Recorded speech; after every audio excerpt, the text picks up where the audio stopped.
It's me. It's DDP.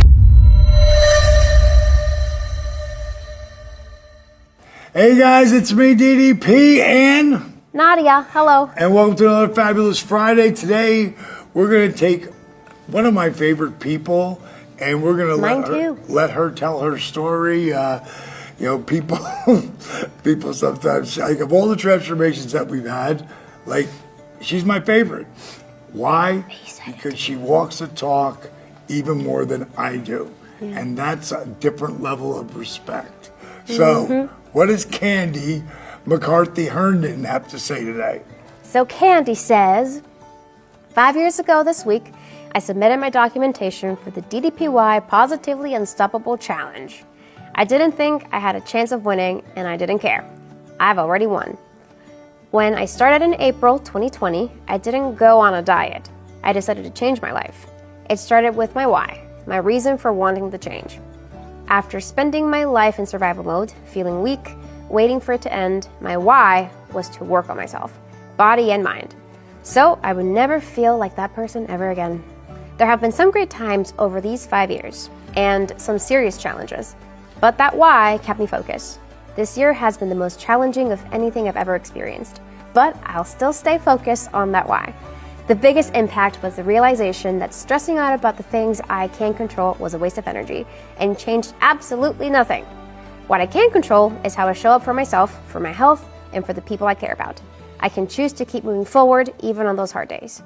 I've learned consistency over perfection, discipline over motivation, and planning over impulse actions will always keep me moving in the right direction.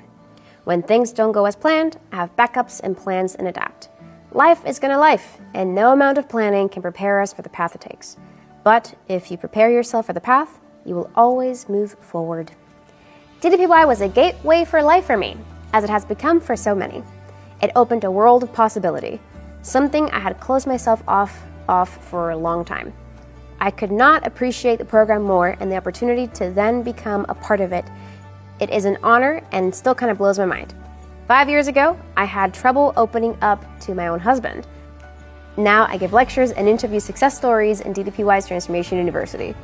While I will always be a work in progress to improve myself, I did what I set out to do. I changed my life. I lost 145 pounds and I'm thriving. I feel stronger than ever and will never let myself become that person again. You know, when it comes to, if you haven't seen Candy's video, look it up. And the journey that she went through to begin with was huge. But what happened afterwards, and that she really did adapt to living life at 90%. Yeah. And like she says there, focusing on what she can control as opposed to what she can't. And anytime, any kind of, like, what I would call her in a hospital, and she had a aneurysm and strokes. Like, oh my God, the adversity. And all we did was really talk and work on breathing. And breathing, literally, breathing in for 5 and out for 5, it really does help you through it, anxiety, but you gotta believe it. You gotta believe it, because sometimes I'll test it, just to see, because, I'm feeling anxiety. Yeah, I do too. Everyone does. We're human beings, and we're all fragile. But if you can really own your breath and stay disciplined and keep moving forward, you can have what seems impossible.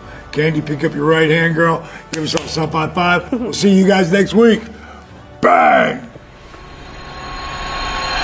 If you want to be really successful and buy things without looking at the price tag, you have to be able to work without looking at the clock. It's all about the work. There's no free rides here. People who are really successful are always working, but they never feel like they're working. Why? Because they're doing something that they really love. The secret to being truly successful is finding something that you love to do and then figuring out a way to get someone to pay you to do it. Watch change your life, and it's so powerful. What do you think going into it? You had told me a lot about it, and I kind of went in going, all right, you've got these 5 people from 5 different walks of life that need to change their lives in different ways, or else at some point they could die. I obviously knew Buff Bagwell's story. I didn't know the other three story, but man, they're powerful. I said, dude, that's the best time I've had with you since you were like 24. I noticed that he was 21 years old. And he's clean now. 3 years. He's a completely different person now. Just finished the journey, and I have to say, my first thought is, I need therapy. What a roller coaster ride. But, just like that says it all about Change or Die. And it really will inspire the hell out of you. And that's really mine and Steve Yu's goal, is to inspire people, but not just to inspire them for the moment, inspire them for a lifetime. I think the second act may be your greatest. Yes.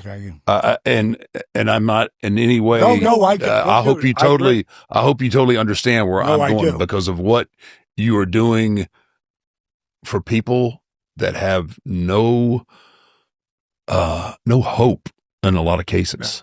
What I've seen, and to instill in them a hope and an understanding that there is a different way and a better way, and have them believe themselves and get up out of wheelchairs and off of canes and do things that they thought would, dude. I mean, you can't. I mean, yeah, selling out arenas and getting all the fanfare is great, but to be able to do that and do it with the passion, like that's what comes across to me with you, is your passion to doing that.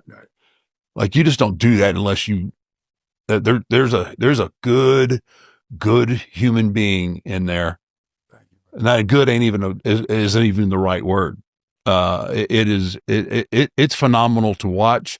And I don't know that I've ever even said these things to you, but watching DDP from the distance and all the things that you do post ring, right, has been, I'm as, if not more impressed with that than anything else. And I know and getting filled in on a lot of your story has been fun, and it's impressive to see what you did, especially at a late stage. But I'm telling you, man, what you're doing right now and the lives and the people that you're changing and affecting, dude, that'll be your legacy. Working really smart is what successful people do. Yes, smart is a DDP-ism. The definition of smart is a combination of working smart and hard. In other words, be smart and put the work in. Think about it and own it.